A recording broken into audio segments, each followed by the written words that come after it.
Good evening and welcome to Made for More from Bitterns Afloat. This week we're going to talk about refusing to moan about the church in order to help us upgrade our faith.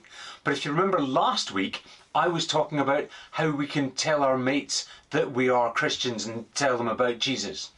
And Matt is going to give us a quick rundown of how that's been for him this week.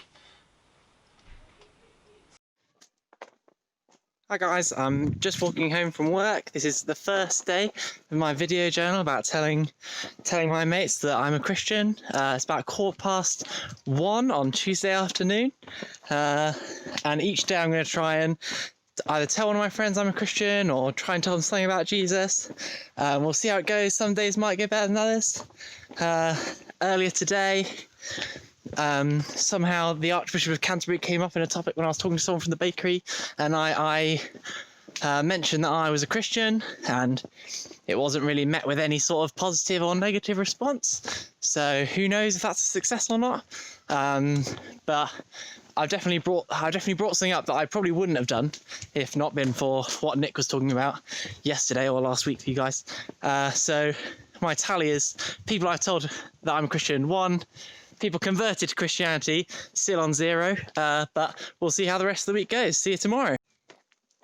Hello, you're joining me on day 2 of my video journal on a slightly damp Wednesday evening. It's currently 7:20, and the only upside of the weather is that it just proves that I haven't taken all 3 video journals in the space of 10 minutes, changing my outfit in between, like Izzy Clifford does.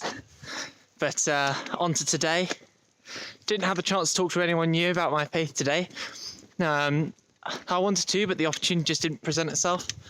And I think it's like sort of made me realise that, you know, it's not about being shoehorning in the fact that you're a Christian to every element of every conversation. It's just about being honest about who you are, and if it comes up, not shying away from talking about it and talking about, you know, your motivations for why you do things in life. So hopefully I'll see you on a slightly brighter tomorrow.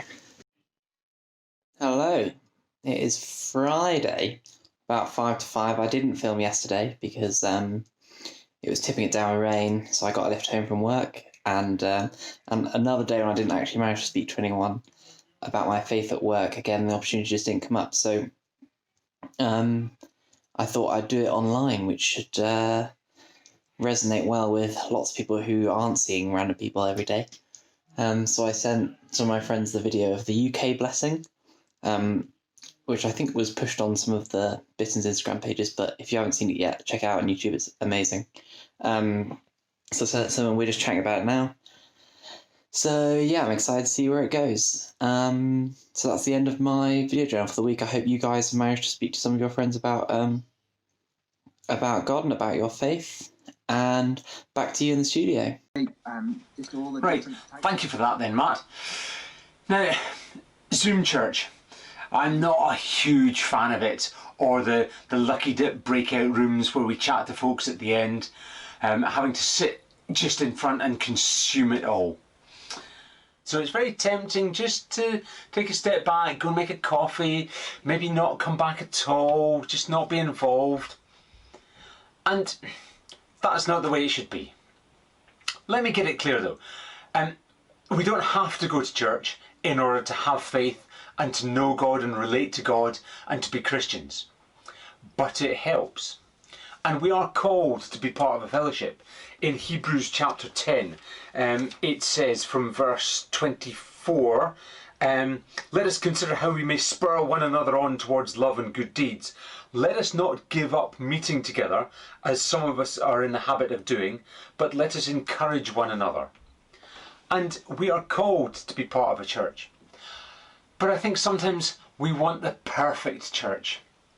We want Christians to be the ideal that we have in our heads. And that's not going to be, because we're all human.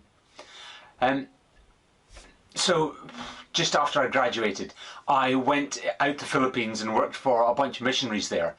And I was working in the finance office, and I very quickly became almost disillusioned about Christians because I expected these missionaries to be perfect. And they were squabbling over cents and pennies here and there in their finances. And I was just like, there's more to life than this. And it was a real eye-opener for me that the church and Christians are not perfect. So this is a picture of my wedding, and you can see this is Lindsay and I coming out of the choir stalls of Southwell Minster it was, and you can see Commie and our friend Robbie on the side, beautiful in their kilts, as we walk out, happily married man and wife. But picture the scene an hour or so earlier when I'm standing at the front waiting for Lindsay to appear, and I hear the organ start up with the Prince of Denmark's march, and I see her coming down towards me on her dad's arm. And I know that she's not perfect, even though she looks amazing. But I have chosen her despite her imperfections. Or maybe I should say, she has chosen me despite my imperfections. And that's the way it works. But can you imagine, just at the start, as she comes down the aisle, and my great auntie Mabel, who is a bit deaf and so she speaks quite loudly, and she sees Lindsay and she pipes up with, "I don't like the way she's done her hair."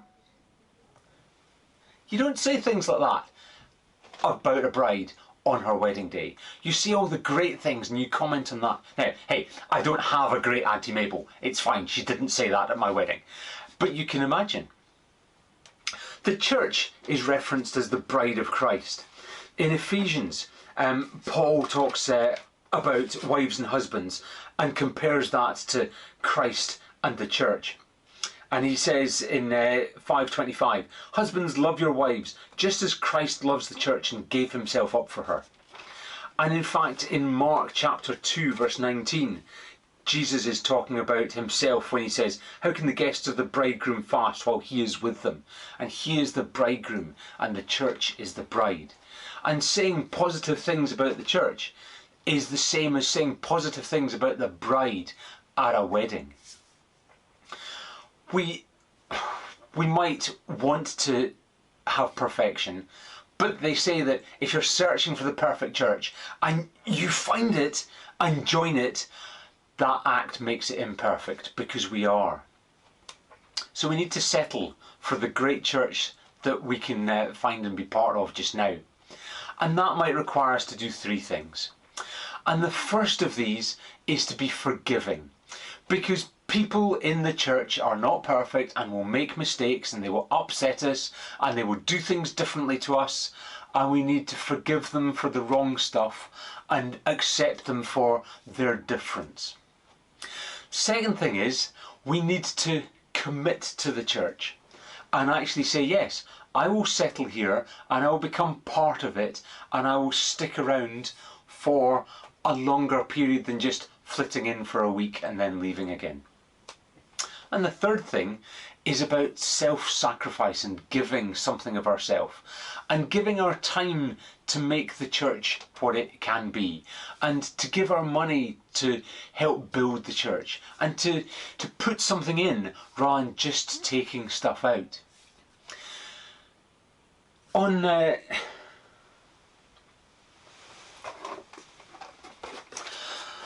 few days ago, I came home to find a pizza box on my doorstep, and I got excited because I thought it was pizza, and then I realised that it wasn't. And then I got excited because inside you can maybe see there's some coffee and some hot chocolate, and there's some book about films and various other bits and pieces, and there was a sorted magazine and some chocolate that I've already eaten, because this was a gift for yesterday, for Father's Day, that all the men in the church that are fathers or father figures were given. My church is great. And if we can keep looking for the positive things and talk about the positive things, there are many. And if we are forgiving of people and we commit to the church and we are willing to give so in a sacrificial kind of way, we will grow in our relationship with the church, and we will far more easily say positive things about the church, the bride of Christ. So let's refuse to moan about the church and upgrade our faith that way. Lord, thank you that you've given us the church to be part of this body that will be your bride. We pray that you'd help us to see those positive things and to talk about them and not to resort to the negativity. Amen. The church can be good, but God is always great. And Joe is going to lead us in singing about that just now.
Right, thank you for that, Joe. So we've come to the end of this bit of the session and it's time to go to your cabin club. So if you close down YouTube and go and log into your Zoom room, and we will see you over there to discuss this in a minute.